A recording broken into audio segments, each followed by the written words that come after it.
Hey everybody, this is Tara here with Beyond This Reality. And today I want to talk to you about something that is really coming up a lot for me. And it's the word confidence, and it's the energy of confidence, and it is what we depict in society as confident. Okay? So this is what I encounter on a daily basis. And what I honestly would say is it's the illusion of something that is actually getting in the way of actually having a very fulfilling life. So confidence generally looks like somebody has a mastery of it. Like they're not affected by what other people think or feel or whatever else. Like, so if um, other people don't agree with what they're saying or feel like what they're doing is great, they just don't care. Well, here's the thing is if we're actually going about seeking that we don't care about how other people, what their opinions are, how they feel about us, we're actually asking ourselves to be numb. Okay. And a lot of people these days are numbing themselves in order to have that through food and excessive busyness, medications, you name it. There's ways that we can numb ourselves so that we can appear confident, appear unaffected, or appear at mastery of something. Now, this also means that if you want to be the master of something, that there's very few things that you're going to try because you don't want to appear as though you are a novice or bad or awkward or whatever else. And so that really cuts off a lot of what life has available. I don't know about you, but I've done that before. I've done it before where I don't want to try something new because I know I'm going to be awful at it. And I don't even want it, like, it's not even about what other people see. I don't want to judge myself. Okay? I'm not confident in the ability to do it. I'm not confident even in like how I'm showing up. Relationships, gosh, relationships. How many of us don't like it when relationships get deeper and wider? And what I mean by that is they get more vulnerable. And then all of a sudden the other person is seeing us not just at our best or most confident, but in the places that we love to keep only for ourselves because we're only supposed to show up confident, right? So what else is available, not just for us as adults, but also for us to teach children? There's a space that's being centered. There's a space of using body awareness. Confidence to me is about knowing the right or wrong choices to make. And there's a problem with right and wrong because right and wrong is not always the same in every situation. There are situations where the very thing that would have been wrong could be right in a different situation, right? So think about those for yourself where it's not always black and white. What we really want is for kids and adults to be so centered in yourself, so not self-centered, but centered in yourself, that you have an awareness of what's in contribution to you and what's not in contribution to you. What feels safe and what doesn't feel safe. What feels scary, but it would still be a contribution, and so you're still willing to go for it. Because, right, we don't want to remove scared, anxious, or anything like that, because a lot of the things that are actually better and more expanded for us feel just as the same as something that's scary and terrifying. But if we go into the question and we ask, is this a contribution? You can feel it's not scared as in warning, it's scared as in excitement, and your body's like, oh my gosh, this is intense, like I've never gone here before, and yet I sense the energy beyond that leap is actually a contribution, and then there's a net underneath there that's going to support my choices. So that's the centered and using body awareness with questions. And teaching our kids this from a very, very, very young age and supporting their knowing is important. So you'll see a lot of different posts out there about how allow children to choose who they hug, who they're giving a kiss to, even, because their body knows, even before their mind, where there's uncomfortable. And it may not even be a warning, but just an uncomfortable zone, right? Same thing, let's support them in who they're choosing to be friends with, especially from a young age, and allowing them to ebb and flow from different relationships, because they may be finding that a friend is not being kind to them, and so they need to step away. And sometimes we teach as parents for kids to stay true, to stay loyal. Well, they're staying loyal. The first person that we should be loyal to is ourselves and our internal contributory factors, like whether it's actually contributing or destructive to be in somebody else's presence. And we need to be supporting that. Even choices like in their clothes, like letting them have their own voice with what clothes they wear. And then this is an interesting one. So let's say somebody makes fun of their choice with clothes. Instead of going, oh, well, there's the consequence, and now what do you want to do? Like, essentially saying, like, now don't you want to change so that people don't make fun of you? Have another question there that says, okay, cool, so they didn't like your clothes. They get to have that opinion. Now what would you like to do? Would you like to change so that you're like them? Or would you like to continue to wear these clothes? Or would you like to even step it up a bit? Like, would you like to go even more interesting isn't, like, unique is really the word. And really giving kids a choice from early on, that there's all those choices available. Because here's the thing. We need to be, from a young age and throughout adulthood, open to the fact that people are not going to like us. They're not going to approve. They are going to like us. They are going to judge. They aren't going to judge. They're going to judge kindly.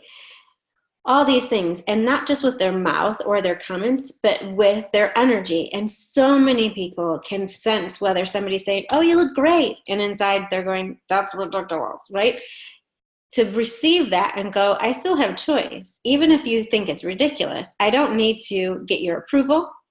I don't need to convince you. I don't even need to resist. It's like, cool, you don't like that. Like somebody might not like that I love colorful clothes. That's okay. You can totally not like that. And you can totally even disapprove of my choices. And yet I'm still going to choose them. Right? And so the lack of resistance and the lack of personal disapproval for someone else judging me allows them to have their own opinion, and it to not to stick into me.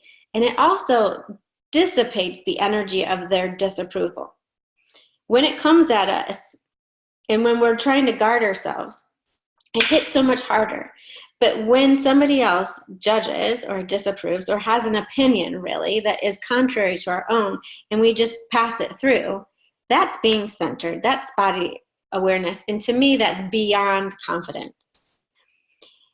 It is also the space of knowing that, like, sometimes other people's opinions, and whether they're amazing opinions that are for us, that are in alignment with us, or contrast opinions that are disapproving of us, can emotionally affect us. It's not just the disapproval ones, but it's also the approval ones, because sometimes the approval ones can actually lock us into behaviors that try to replicate that. Think about which child you were in your family and how you began to take on that role, and how that actually locked you out of all those other roles that you could have been. So I was the oldest, I was the problem solver, I was the one who people came to that needed help. So my younger sister was a wild child, and it meant that she didn't ever walk into the role of being the responsible one. She didn't walk into the role of being the helper. And I didn't walk into the role of being the wild child. And there's parts of me that would, now I embrace parts of that, and allow myself to be beyond the definition of the role that I took on, that I was confident in, and allowing myself to play and be curious in the areas where I'm not confident and where I might be disapproved of, and yet there's a part of my spirit that would like to play in those areas. So embracing everything and in helping our kids and our friends to be beyond confidence, to be in the space of centered, to be in the space of body awareness. So it actually makes me really emotional because I've been working with more and more kids lately who are appearing confident, and some of how they show confidence is to knock others down. Like they're so good at things, and they're out touting about how good they are. And it's not from a sense of centeredness and fullness. It's from a desire to like it's almost a desperation inside. How do I feel better about myself? I need to knock you down in order to feel better, because if I'm not the best, what am I? Right? There can only be one best in a family. There can only be one best on a team. But what happens if, or even in teams, like there can be only one best team. And so all of the rest of you suck, and then people go around, and I find this not just with children, but with adults, that people are constantly going around and poking and prodding, trying to show where the other person's gap is, or the other person's inconsistencies, lack, unconfidence, and everything else. And then on the opposite side, I see that there's people, adults and children out there, who have an illusion that they are wrong because they don't feel confident all the time, but they're centered. And I would like to give you an image of what that looks like. And I've seen this in several children around me lately too. It's being in the face of when other kids are saying, like, you're not very good at that. You didn't do well here. You didn't do well there. Like that's where you did good. And like just being like it just washing over them, not numb, but you just watch that they just let it pass, and that it doesn't reverberate in them. And then they speak and they share like, I had a really difficult time here. Like I was really slow, or I was awkward in that sport or in that class. And then I really improved. And like, they're just willing to share all sides of it. It's not even confidence. It's just the beingness. Like they're willing to own, it felt awkward at first, or, I felt so insecure around everybody else who had mastered this. And I was willing to put in the time and the effort in order to master it, but I still want to do other things, and I want to be around other people. And they're not so desperate to be the master. They're not so desperate to be the best. They're not so desperate to be right. They just are willing to be all of it, because all of us actually are everything. We're wrong often. We're right often. We're in the middle often. We're incredibly masterful on certain things, and really a novice and like crazy awkward and insecure and vulnerable on other things. And the moment that I want to even say, like, we're like crazy joyful, and then we're depressed, and we're sad, and we're angry, and we're rageful. All of us have these things inside of us. But the more that we embrace that everything is in all of us, it comes out and expresses different. Because when we're willing to not be judgment and to not be confident, it expresses with such fluidity and flow and beautifulness that it doesn't require validation. And so there's these kids and adults that I keep coming into contact with who are the space of being and being centered and body awareness and flow, that have been saying to themselves for ages that they're insecure or vulnerable, and they are, and they're everything else.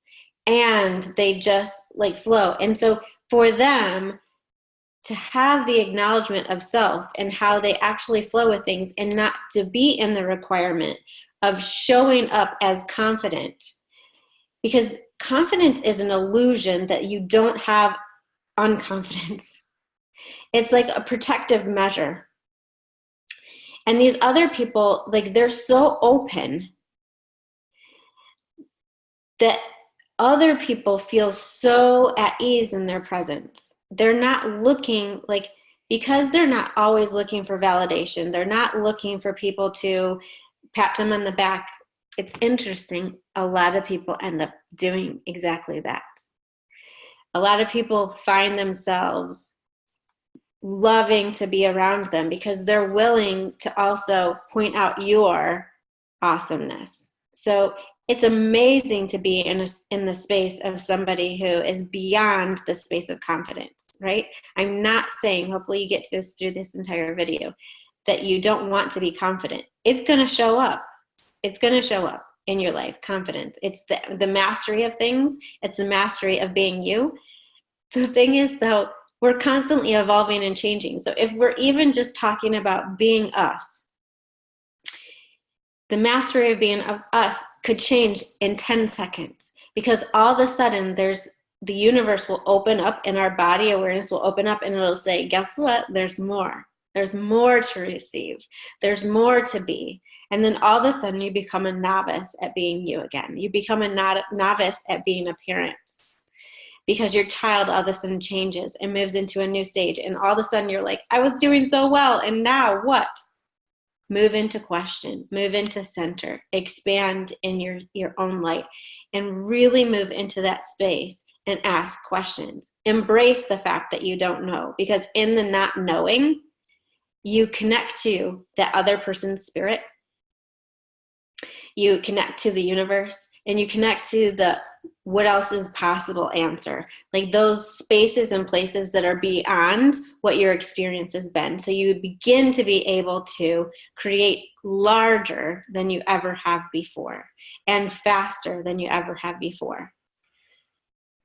So what are your thoughts on this? What are your experiences with encountering other people who appear to be confident, who actually are all about touting their prowess or their amazingness, and possibly knocking other people down a peg or two? Is that truly confidence? Is confidence mastery? And would you like to be able to be okay with being confident, unconfident, masterful, vulnerable, and everything else in between, so that you flow with life with so much more ease? If you have any questions, please feel free to comment below, or to email me at tara.mccullum@gmail.com. Thanks so much. Bye.